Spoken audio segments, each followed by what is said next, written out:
Natapok ang katawan nila bina ang mga kabataan sa gimong padula sa basketball tali sa mga Amerikano ug Pinoy. Dili nasukod ang kamaayo sa mga kabataang Pinoy sa ilang abilidad ug taktika aron modaog sa dula. Gipangunahan sa mga sports ambassador ang Ministry of Philippine Challenge Incorporated ang dula. Venture for Victory or Sports Ambassadors wants to play basketball, want to make friends, want to build up goodwill, but also to preach Jesus Christ. What does Christ mean? Pero dili ang pagdaog sa dula ang katuyuan sa grupo, kundi ang pagdaog sa estratehiya nga matapok ang katawan o kabataan aron mapaabot ang mensahe sa Dios. Then we hand out this little brochure to everybody. It's called The Game of Life. Bible verses, words of Jesus, causes people to think. What's important in life? Oh, my heart is missing something. I have a hole in my heart. Dugay nang naglibot-libot sa nagkailaing lugar sa nasod ang sports ambassador. Karon tuiga napili ang Caraga Region nga mo ilang bisitahon. Sa Butuan City, dunay 6 ka barangay ug 2 ka tulunghaan ang buot nilang dulaan og basketball ug usa na dinhi ang barangay Obrero.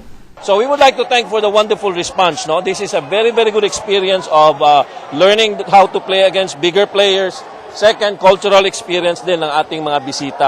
So they really enjoy coming over every year na ito. Para ang katauhan sa barangay Obrero makadungog sab sila sa mga pulong sa Ginoo, kaya mao man gid ang pinaka-importante dinhi sa kalibutan. Kaya una is nagahimo sila mga values formation, no? All the way from America na sila for them to share the good news, the knowledge of salvation of God.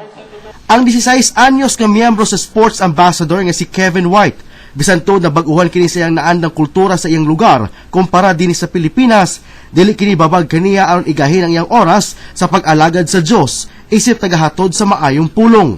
It's really fun. I really respect all the Filipino people. We feel so welcome here.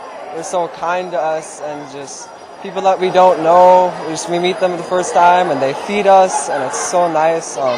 We're very respectful, and you don't see that a lot in the States. Gitinguha sa Venture for Victory nga pinaagi sa usa ka dula kini ang ilang misyon aron mapahiusa ang katawhan alang sa Dios.